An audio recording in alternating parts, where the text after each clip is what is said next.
UP में पंचायत चुनाव के लिए पहले चरण में वोटिंग जारी। 18 जिलों के 779 पदों के लिए हो रहे मतदान। सुरक्षा व्यवस्था चाक चौबंद।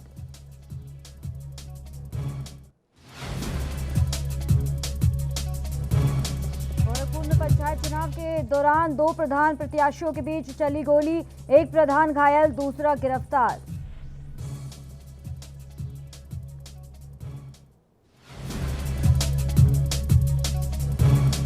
गुजरात में कोरोना की बिगड़ती स्थिति को लेकर हाईकोर्ट ने लिया खुद संज्ञान। आज होगी सुनवाई।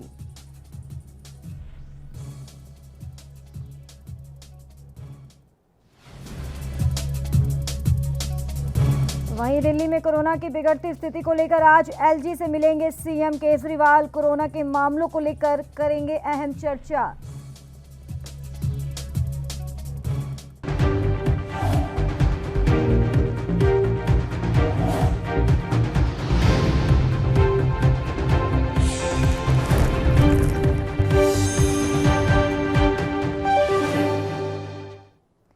नमस्कार, मैं हूं आपके साथ करिश्मा भारद्वाज और आप देख रहे हैं एएनबी न्यूज बुलेटिन। का आगाज से पहले इस वक्त की बड़ी और अहम खबर की तरफ रुक कर लेते हैं। बड़ी खबर यूपी से है, जहां यूपी पंचायत चुनाव के लिए वोटिंग जारी है।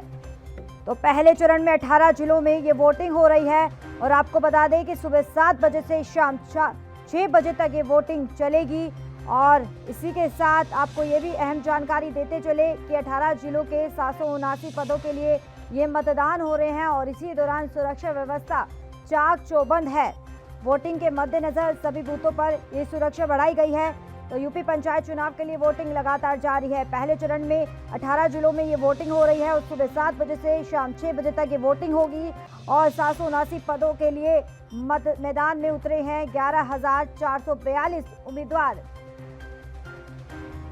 तो इस वक्त की बड़ी खबर आपको दिखा रहे हैं, जहां यूपी पंचायत चुनाव के लिए वोटिंग जारी है। पहले चरण में 18 जिलों में ये वोटिंग हो रही है। साथ ही आपको ये भी बता दें कि सुबह 7 बजे से ये वोटिंग शुरू हो चुकी है और शाम 6 बजे तक ये वोटिंग होगी। 779 पदों के लिए मैदान में उतरे हैं 11,442 उम्मीदवार और वोटिंग के मद्देनजर सभी बूथों पर ये सुरक्षा बढ़ाई गई है। तो बड़ी और अहम जानकारी देते चल रहे हैं आपको।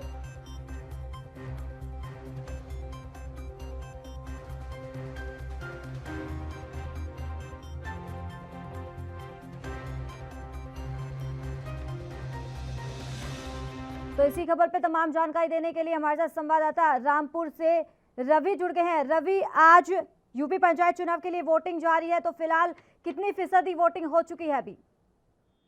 करिश्मा जी, मैं बताना चाहूंगा कि अभी हमारी पीठासीन अधिकारी से बात 9% तहसील स्वार रामपुर में हो चुकी है। लेकिन अभी मैं आपको पूरी जानकारी दे दूं करिश्मा जी कि यहाँ पर जो शासन द्वारा गाइडलाइन दी गई थी उसका कहीं कहीं फॉलो नहीं कराया जा रहा। लेकिन कुछ बूथ ऐसे हैं जो गाइडलाइन दी गई थी उसका पूर्ण रूप से फॉलो कराया जा रहा है। जी तो रवि, अगर जिस तरीके से जो भी अगर चुनाव होते हैं इसमें कहीं शांतिपूर्व होते हैं तो कहीं ऐसे हंगामे की भी आशंका जताई जाती है, तो फिलहाल अपडेट क्या है? क्या ऐसी व्यवस्था चरमाई हुई है? देखिए, रामपुर में कोई ऐसी अव्यवस्था नहीं फैली है जिसमें कि हमारे रामपुर एसपी श्री सगुन गौतम जी ने पूरी तरीके से व्यवस्था बना रखी है और हर चप्पे हर पोलिंग बूथ पर पुलिस की निगरानी मौजूद है।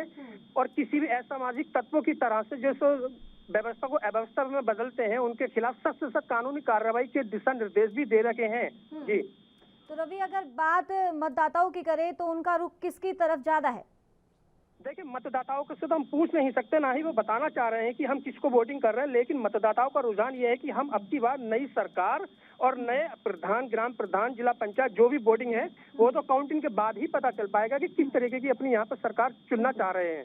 जी बहुत बहुत शुक्रिया रवि सानी तमाम जानकारी देने के लिए। तो इस वक्त की बड़ी खबर है आपके टीवी स्क्रीन पर।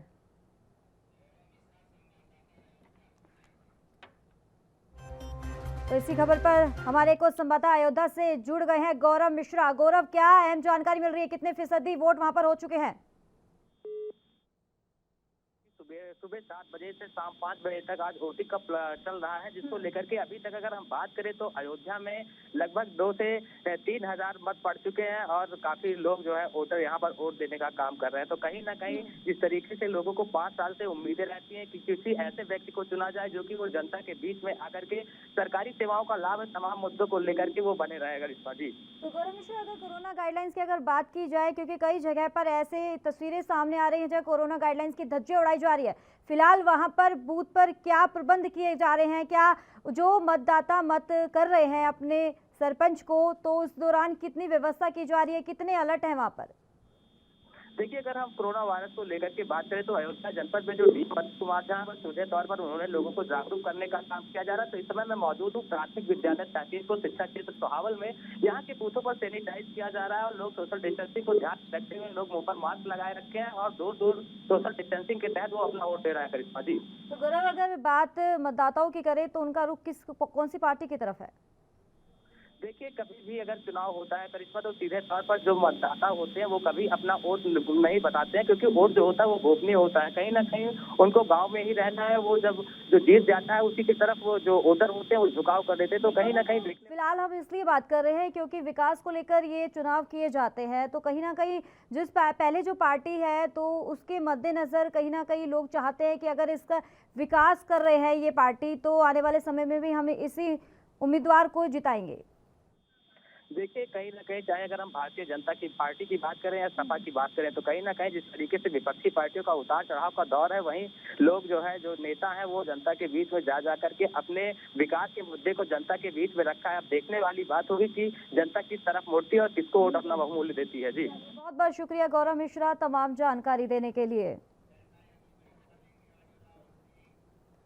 तो इसी बीच एक और बड़ी खबर की तरफ रुख कर लेते हैं। यूपी पंचायत चुनाव जारी है गोरखपुर में, इसी दौरान बवाल देखने को मिला है। जी हां, आपको बता दें 2 प्रधान प्रत्याशियों के बीच फायरिंग हुई है और 3 राउंड फायरिंग में एक प्रधान को गोली लगी है। घायल ग्राम प्रधान प्रत्याशी का इलाज लगातार जारी है और आपको बताते चले कि पुलिस ने संदेह के आधार पर दूसरे प्रत्याशी को गिरफ्तार कर लिया है। बड़ी खबर है आपके टीवी स्क्रीन पर, जहां यूपी पंचायत चुनाव जारी है गोरखपुर में, इसी दौरान बवाल हुआ है। 2 प्रधान प्रत्याशियों के बीच में फायरिंग हुई है और 3 राउंड फायरिंग में एक प्रधान को गोली लगी है। घायल ग्राम प्रधान प्रत्याशी का इलाज लगातार जारी है और आपको बता दें कि पुलिस ने संदेह के आधार पर दूसरे प्रत्याशी को गिरफ्तार किया है। पुलिस का कहना है कि उनको शक है कि चुनाव के दौरान ये फायरिंग हुई है और 2 पक्षों में ये फायरिंग हुई है। खजनी थाना क्षेत्र के मिश्रो लिया गांव का ये पूरा मामला है आपके टीवी स्क्रीन पर, जहां यूपी पंचायत चुनाव जारी है और गोरखपुर में इसी दौरान बवाल देखने को मिला है। आपको बता दें खूनी संघर्ष हुआ है। इसी दौरान 2 प्रधान प्रत्याशियों के बीच में फायरिंग हुई है और 3 राउंड फायरिंग में एक प्रधान को गोली लगी है। जहां सूचना मिलने के साथ भी हालांकि पुलिस मौके पर मौजूद है, जहां घायल प्रधान को इलाज के लिए अस्पताल में भेज दिया गया है, जहां उनका इलाज लगातार जारी है। पुलिस ने संदेह के आधार पर दूसरे प्रत्याशी को गिरफ्तार किया है और खजनी थाना क्षेत्र के गांव का ये पूरा मामला बताया जा रहा है। तो बड़ी खबर है सीधे आपके टीवी स्क्रीन पर, जहां एक तरफ यूपी पंचायत चुनाव जारी है तो इसी बीच गोरखपुर में बवाल देखने को मिला है। चुनाव के बीच में 2 प्रधान प्रत्याशियों के बीच में एक खूनी संघर्ष हुआ है, जो फायरिंग हुई है और फायरिंग के दौरान एक प्रधान को गोली लगी है, जहां घायल ग्राम प्रधान प्रत्याशी का इलाज लगातार अस्पताल में जारी है। तो अगर पुलिस की अगर बात करें तो पुलिस ने संदेह के आधार पर दूसरे प्रत्याशी को गिरफ्तार कर लिया है। तो कहीं ना कहीं इस दौरान चुनाव के दौरान जहां पहले पुख्ता इंतजाम देने के दावे किए जाते हैं, पुलिस व्यवस्था की जाती है। पुलिस कहती है कि लगातार हम शांतिपूर्ण तरीके से चुनाव में निगरानी रखेंगे, लेकिन ऐसे बीच में खूनी संघर्ष भी देखने को मिलता है।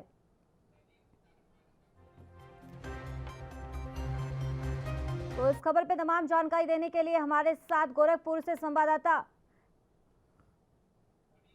रवि गुप्ता जुड़ गए हैं। रवि, खूनी संघर्ष देखने को मिला है, क्या कुछ अपडेट है, विस्तार से बताइए। गोरखपुर के खजनी थाना क्षेत्र में मिसरौलिया गांव है, जहां प्रधान पद के लिए लोग चुनाव में लड़ रहे हैं। इसमें जो राघवेंद्र दुबे उर्फ गिलगिल हैं, पूर्व प्रधान भी रह चुके हैं और इस समय भी प्रधान पद के प्रत्याशी थे। इनमें और शंभू यादव नामक दूसरे व्यक्ति में चुनाव के प्रचार के दौरान कई बार पहले भी बाता कई नोकझोंक हुई थी, मगर राघवेंद्र दुबे ने उस पर ध्यान नहीं दिया था। अब यहाँ पे ये बीती रात को वो किसी कार्य से घर से बाहर गए थे और जब वो वापस घर लौट रहे थे तो उनके गोली मारी गई। उनके पेट में एक गोली लगी है और एक खोखा बरामद हुआ है, जबकि लोगों ने जब गोली की आवाज सुन के वहाँ घटनास्थल में पहुंचे तो वहाँ उन्होंने बताया कि 3 राउंड गोली चली है। अभी पुलिस ने शंभू यादव को गिरफ्तार किया है, हिरासत में लिया है और घायल को उन्होंने मेडिकल कॉलेज रेफर कर दिया है, जहां वो अभी गंभीर स्थिति से बाहर हैं।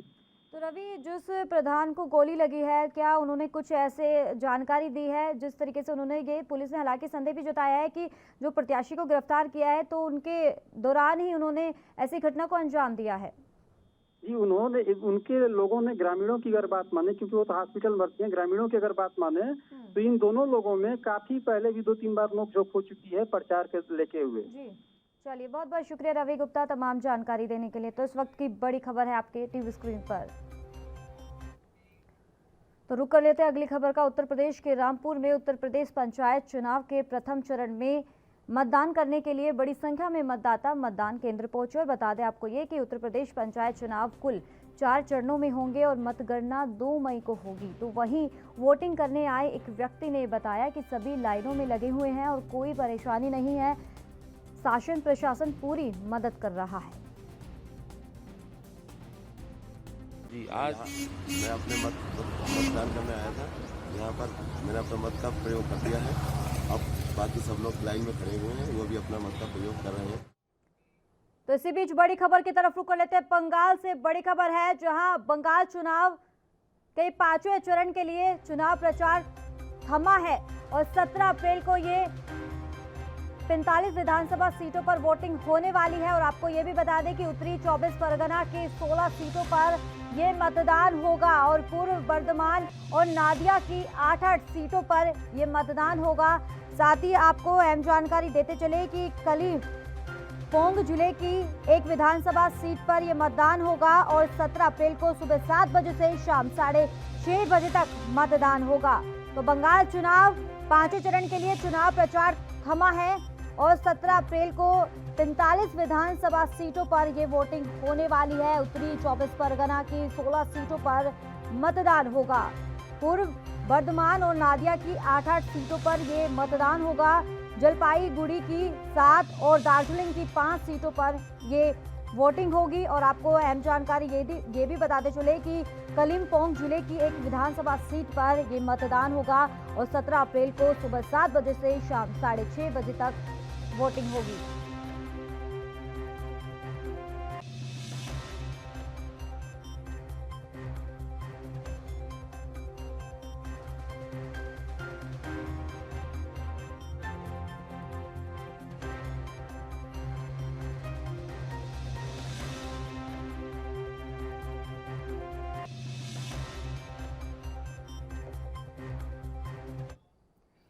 इसी बीच एक और बड़ी खबर की तरफ रुख कर लेते हैं। पश्चिम बंगाल से बड़ी खबर है, सीधे आपके टीवी स्क्रीन पर। बंगाल चुनाव को लेकर सियासी घमासान जारी है। आपको बता दें कि एक तरफ जहां पर 5वें चरण के लिए चुनाव प्रचार थम गया है, तो दूसरी तरफ अब ये भी हम जानकारी आपको देते चले कि मोदी जी बुलाते हैं दीदी, लेकिन वह दे रही गालियां। तो संस्कार के बहाने स्मृति का ममता पर हमला है ये। तो पश्चिम बंगाल से बड़ी खबर आपकी टीवी स्क्रीन पर, जहां बंगाल चुनाव को लेकर सियासी घमासान जारी है। तो संस्कार के बहाने स्मृति का ममता पर हमला है ये। स्मृति ईरानी ने हमला बोला है सीएम ममता पर।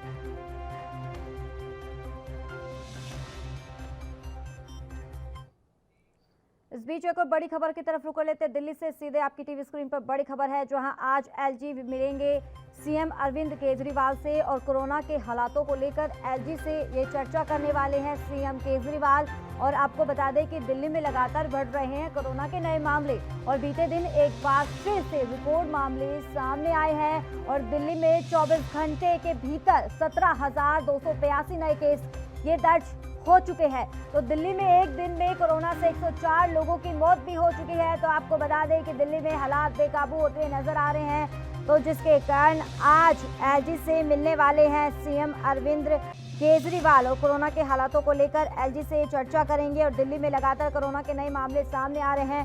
बीते दिन एक बार फिर से रिकॉर्ड तोड़ मामले सामने आए हैं। 24 घंटे में 17,282 नए केस दर्ज हो चुके हैं। तो इस खबर पर तमाम जानकारी देने के लिए हमारे साथ संवाददाता दिल्ली से राजीव तिवारी जुड़ गए हैं। राजीव, आज एलजी से मिलने वाले हैं सीएम अरविंद केजरीवाल, क्या कुछ अहम जानकारी मिल रही है अब?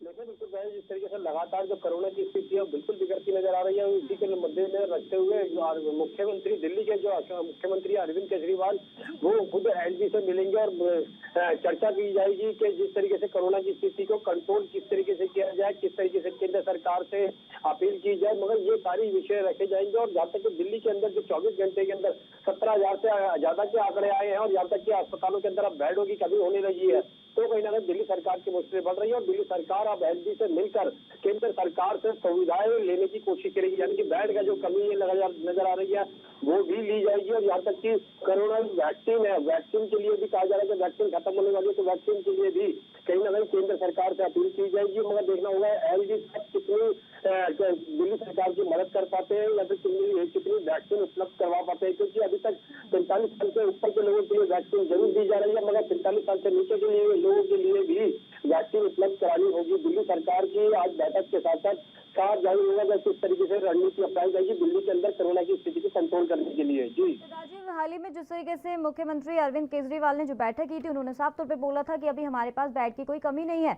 लेकिन हाल ही में अचानक से ऐसा बोलना कि बेड की कमी होना, कहीं ना कहीं ऐसे व्यवस्था को भी सवाल निशान खड़े किए जाते हैं। अगर क्या लगता है कि एलजी की जो बैठक होगी इसमें तमाम मुद्दों को लेकर चर्चा की जाएगी, कोरोना के बढ़ते मामलों को लेकर चर्चा की जाएगी, ये भी बताया जा रहा है कि केंद्र सरकार से बातचीत करेंगे कि आने वाली व्यवस्था को लेकर। क्या लगता है कि दिल्ली में अब हालात इतने बिगड़ गए हैं कि लॉकडाउन की स्थिति हो गई है?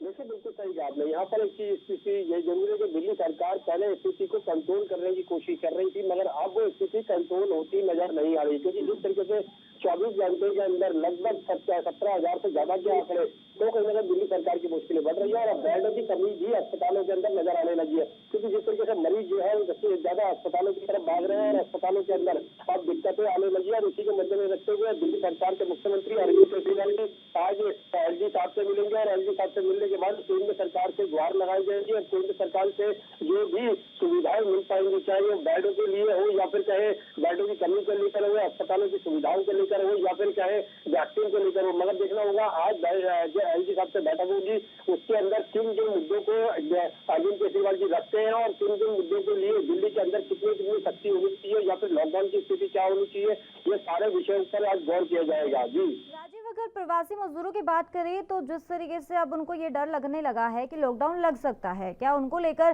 क्या लगता है कि जिस तरीके से अब प्रवासी मजदूरों का अब पलायन शुरू हो चुका है कि इसी दौरान अब कहीं ना कहीं आंकड़े डराने वाले हैं, इन्हीं के कारण ये इजाफा होता हुआ नजर आ रहा है? देखिए बिल्कुल सही कहा आपने। यहाँ पर स्थिति बात करें स्थिति की, बिल्कुल स्थिति को कंट्रोल करने की कोशिश जरूर की गई दिल्ली सरकार के द्वारा, मगर आगे स्थिति कंट्रोल होती नजर नहीं आ रही, क्योंकि जिस तरीके से लगातार पिछले 24 घंटे के अंदर 17,000 से ज्यादा के आंकड़े हैं, तो कहीं ना कहीं दिक्कतें जरूर रही। आंकड़ों को मद्दे में रखते हुए भी कहीं ना कहीं प्रवासी मजदूर है उनके अंदर भी डर बैठता जा रहा है और कहीं ना कहीं स्थिति भी लॉकडाउन की नजर आती नजर आ रही है। इसीलिए वो दिल्ली से पलायन करते हुए नजर आ रहे हैं। मगर दिल्ली की सरकार निरंतर कोशिश जरूर कर रही थी, मगर कोशिश के साथ साथ जो बाजारों के अंदर शक्ति होनी चाहिए थी वो जरूर देखने को नहीं मिली और नाइट कर्फ्यू का ऐलान जरूर किया जाता है। मगर देखना है कि एलजी से आज मुख्यमंत्री अरविंद केजरीवाल जी किस तरीके से बात करते हैं और किस तरीके के विषय रखे जाते हैं। कोरोना के मद्देनजर रखते हुए कहीं ना कहीं स्थिति को पहले कंट्रोल करने की कोशिश की जाएगी। जी बने रहिएगा, हम दूसरे मुद्दे पर भी चर्चा करेंगे। तो दिल्ली में हालात बेकाबू होते हुए नजर आ रहे हैं।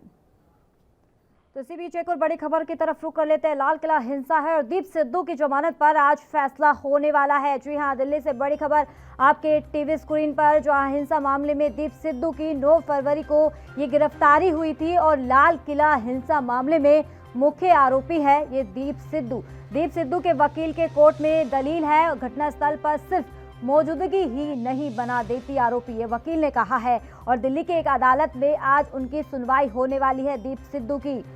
तो इस वक्त की बड़ी और अहम खबर आपके टीवी स्क्रीन पर, जहां लाल किला हिंसा है और दीप सिद्धू की जमानत पर आज फैसला होने वाला था। इसी खबर पर तमाम जानकारी देने के लिए हमारे साथ संवाददाता दिल्ली से एक बार फिर से राजीव तिवारी जुड़े हुए हैं। तो राजीव, क्या अहम जानकारी मिल रही है? जो बताया जा रहा है कि दीप सिद्धू की जमानत पर आज अहम फैसला होने वाला है।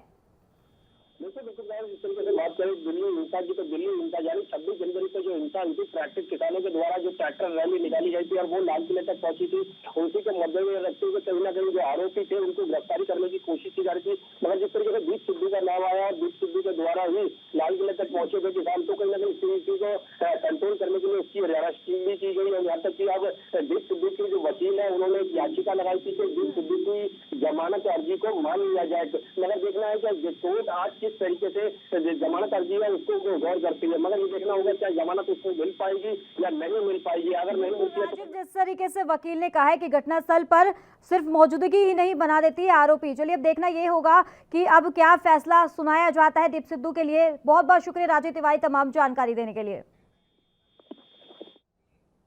तो रुक कर लेते हैं अगली खबर का। हरियाणा के रेवाड़ी में बाबा साहेब अंबेडकर की 130वीं जयंती के कार्यक्रम में उप मुख्यमंत्री दुष्यंत सिंह चौटाला पहुंचे और जहां उन्होंने ये कहा कि डॉक्टर भीमराव अंबेडकर ने देश को दिए संविधान के माध्यम से 130 करोड़ लोगों को एक सूत्र में पिरोने का काम किया है। उन्होंने संविधान के माध्यम से देश को सामाजिक कुरीतियों में से ही बचाने का काम किया है और इसी दौरान डिप्टी सीएम ने कोरोना के बढ़ते मामलों को लेकर भी चिंता जताई है। उन्होंने कहा कि हमारे पास सैनिक स्कूल का एक केस आया था कि बच्चे कोरोना पॉजिटिव पाए गए हैं, जिसके बाद सरकार ने निर्णय लिया और यंग जनरेशन में जो वेब आई है उसे रोका जाए। हमारे पास एक केस आया था सैनिक स्कूल पुंजपुरा का, जिसमें 160 बच्चे कोरोना इफेक्टिव पाए गए। उसके बाद ये निर्णय सरकार ने लिया कि इस तरीके से यंग जनरेशन में जो ये सेकेंड वेव आई है इसको रोका जाए। हमारा ये प्रयास है कि आने वाले भविष्य में अगर ज़रूरत पड़ी तो जो गर्मियों की छुट्टियां होती है मई में, उसको इस पीरियड के अंदर हम कन्वर्ट करेंगे। मगर मैं आग्रह करूँगा तमाम स्कूल संचालकों से कि आप बच्चों के भविष्य के साथ जितनी गंभीरता से कार्य करते हैं उतनी गंभीरता से उनकी सेहत के बारे में भी। तो वहीं खबर यूपी के मुरादाबाद से है, जहां खुद को सपा विधायक का रिश्तेदार बताकर 2 पत्रकारों को दबंगई दिखाने वाले युवक का वीडियो वायरल हो रहा है। बता दें आपको कि एक दबंग युवक 2 पत्रकारों को अपने ऑफिस में बंद कर धमकियां दे रहा है। बताया जा रहा है कि ये दबंग युवक ब्याज पर रुपए देने का काम करता है और एक व्यक्ति पर उसके कुछ रुपए थे जिसे लेकर विवाद था। पत्रकार इस मामले में बात करने गए थे और जहां दबंग युवक ने सपा विधायक के नाम पर उन्हें बंधक बनाकर पत्रकार को धमकाया और उनके साथ अभद्र व्यवहार किया। इतना ही नहीं, दबंग युवक ने इलाके के दरोगा से भी अपने नजदीकी रिश्तों का हवाला देकर एक युवती के जरिए पत्रकारों को झूठे बलात्कार के मुकदमे में फंसाने और जेल भिजवाने का रूप दिखाया। पत्रकारों ने घटना का वीडियो बनाकर वायरल कर दिया और पुलिस में शिकायत दे दी है। अब सपा विधायक अपनी सफाई दे रहे हैं कि वह पत्रकार खुद को जान का खतरा बता रहे हैं। ये सिस्टम ये था कि एक लड़का है शिवली, जिसका जो है पैसे का लेन देन था। यूसुफ नाम है उस लड़के का, जिसने अपने आप को हाजी राम साहब का वो बताया पोता कि मैं उनका पोता हूँ। और आपने वीडियो देखी होगी जो वायरल हुई है, उसमें कह रहा है कि विधायक जी से मैं तुम्हारे इतना डंडा चढ़ा दूंगा और विधायक जी के यहाँ बहुत चलती है और हम लोग कुछ भी कर सकते हैं और हमारे खिलाफ कुछ नहीं हो सकता। गाली गलौज बहुत कुछ किया उसने और जिस तरीके से उसने बदतमीज़ी की है, उसने हमें इतना डराया धमकाया कि हम बहुत होपलेस हो गए थे, समझ में नहीं आ रहा क्या करें, कैसे निकले वहाँ से। उन्होंने ताला लगा रखा था उसके अंदर, लेकिन हम लोगों ने फिर भी उस चीज़ पे उस टाइम कुछ नहीं कहा, हम नॉर्मल थे। लेकिन जब उन्हें लड़की की धमकी दी कि मैं लड़की से रेप का तुम्हारे पे आरोप लगा सकता हूँ मैं, और बाकायदा उनने फ़ोन निकाला, स्पीकर ऑन करके उसने लड़की से बात की कि क्राइम सीन तैयार करो और तुम मतलब वहाँ कपड़े फाड़ के जाओ।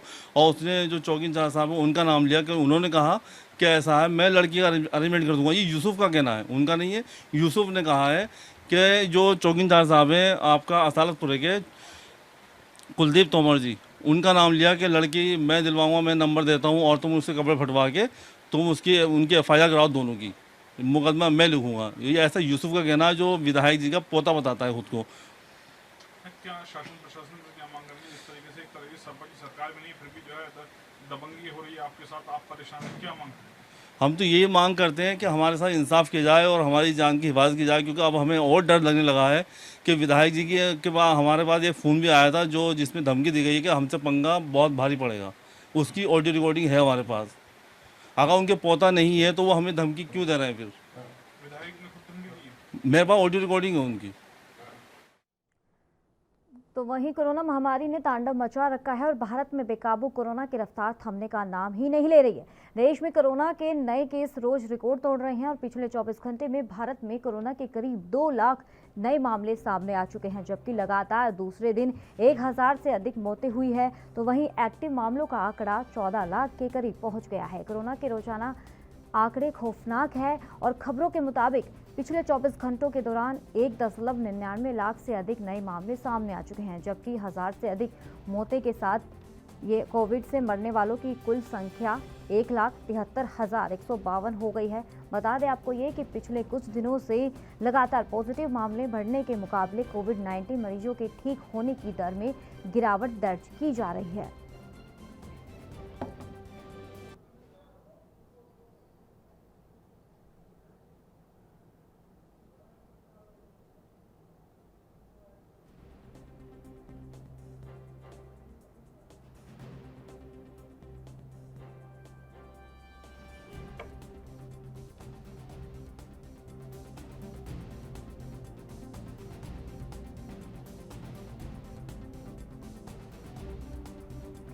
तो देश में जिस तरीके से कोरोना ने अपना प्रकोप दिखाना शुरू कर दिया है, जो आने वाले समय में बेहद ही डराने वाले हैं।